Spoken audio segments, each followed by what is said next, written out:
What's going on, family? Today, we are here to talk about finances, black money management. I'll be going over multiple. Um, First, give a little brief overview of myself. My name is Cody Weber. I'm currently a day trader. I'm with I Am Academy. If you guys don't know what it is, just go ahead and Google it. You'll find all about day trading. But that's not what this call is for. So, first of all, I want to educate you guys on credit. I know most black or melanated families don't do well in the credit era, in the credit realm. It's kind of the unspoken taboo. Don't talk about credit. Everybody's credit is bad. They don't want to talk about it. But that's the only way you're going to get good credit is if you speak on it. Closed mouths don't get fed.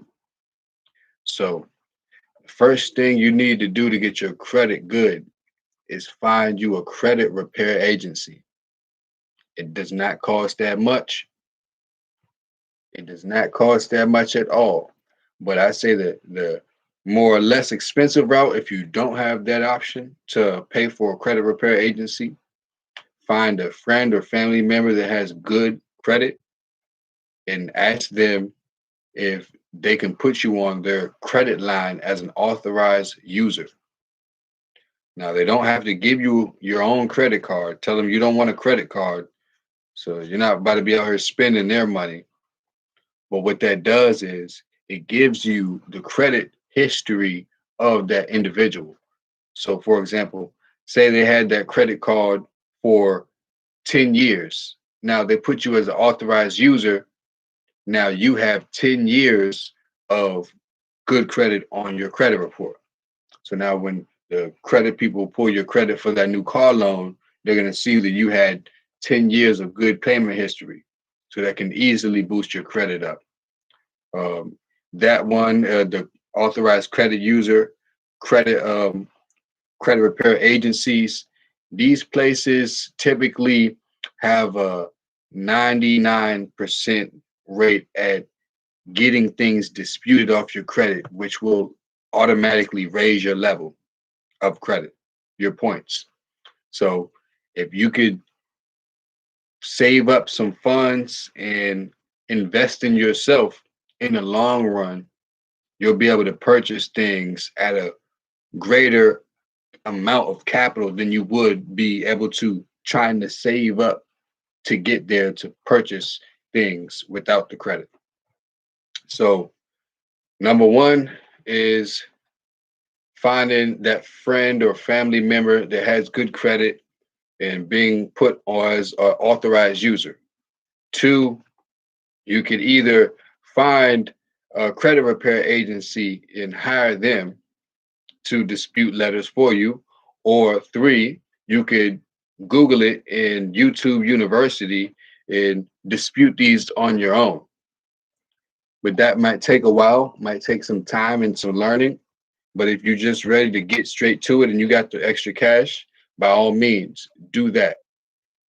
So next, I want to move on to the beauty and the luxury of having good credit and what it can really do for you.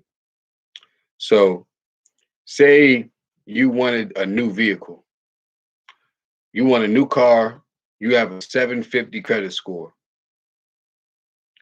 Before you go to the dealership, get pre-approved. Don't ever go to a dealership without getting pre-approved. Even if you have bad credit, at least try to get pre-approved. But if you have great credit, get pre-approved. There's places you can go like Wells Fargo, Capital One, Bank of America, PNC.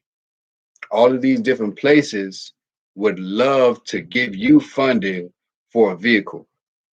So, say for example, you have a 750, 700 or above credit score. You type in Capital One, you want a car loan, you want a new Tesla, you want a new BMW i8. They'll give it to you, no cash down from the dealership if you walk in with a pre-approved bank loan. It's key. You have to have it pre-approved, or they're going to run your credit, even if you have good credit at the car dealership, and that is going to put hard inquiries on your credit report, which you don't want, which is going to lower your credit score in the long run. So this is the key, family.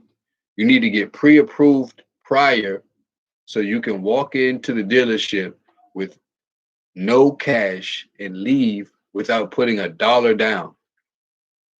And the even better part about this is, say the next day, the very next day, you look on your credit report and check to see if that brand new Tesla you just purchased with no cash down is going to be there.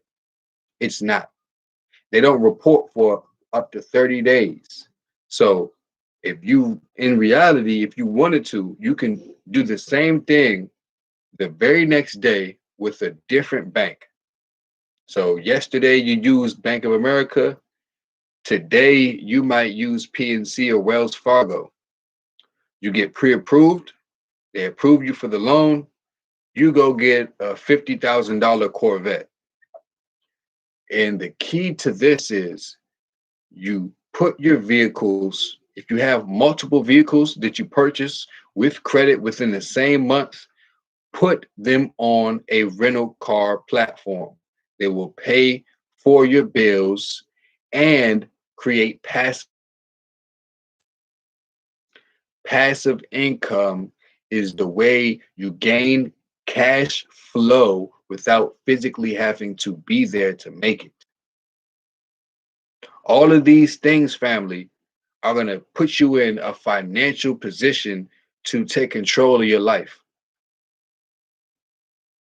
So, key, good credit, great credit, go get you a pre-approval loan from any bank that's approving. And 9 times out of 10, most of the small banks in your local area are going to approve very fast if you have a great credit score. So you get that done, you'll be making passive income within the first month, guaranteed.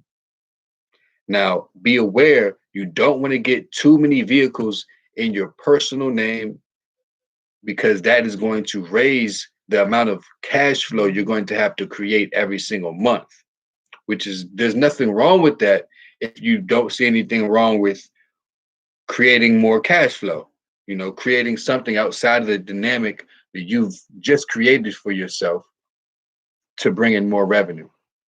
So these are all things to be mindful of, family. Be mindful.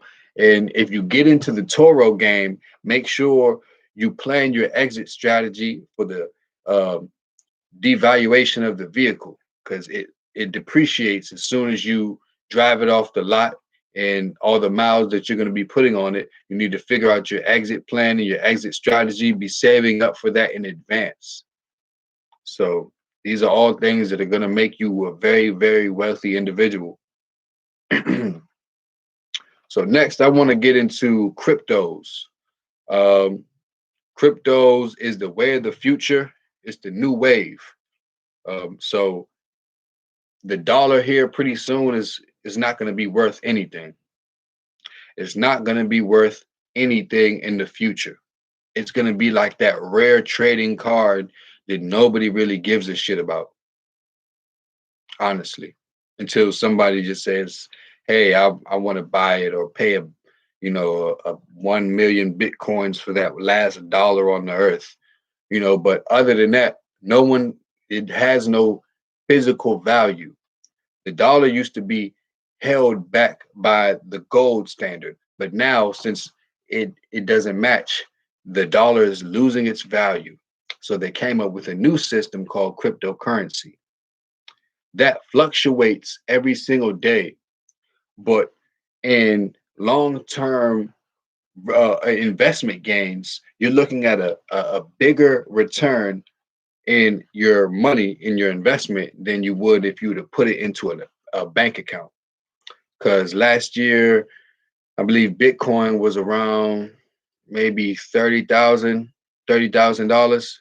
Right now it's around 60, floating around 60,000. So you would have doubled your money within just 1 year versus you putting your money and putting it into a savings account, and it would only grow 1 to 2%, if that.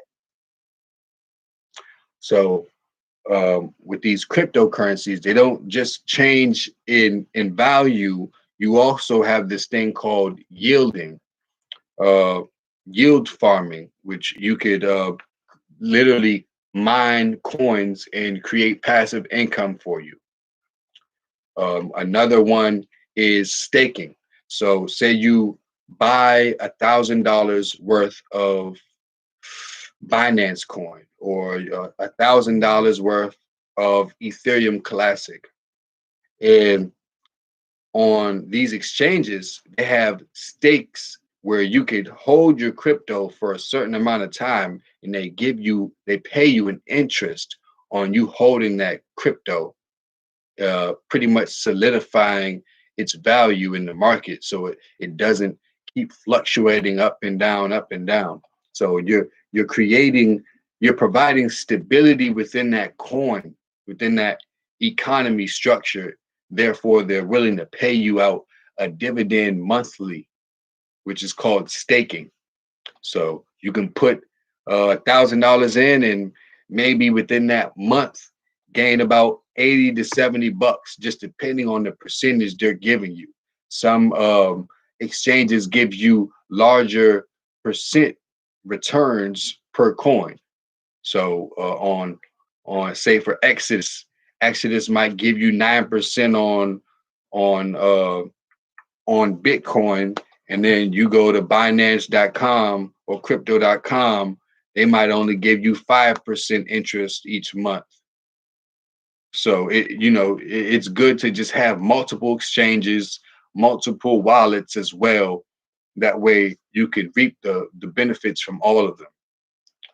So these are just a few topics I wanted to touch on within our community that I feel like we could definitely benefit from financially, and just pass this information on to somebody else who might need it.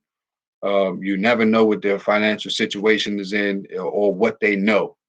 I've ran into to very wealthy individuals, millionaires, who haven't heard about the credit industry, or purchasing a vehicle with no cash down, and putting it on Toro to create passive income, so you could drive any car you want virtually for free.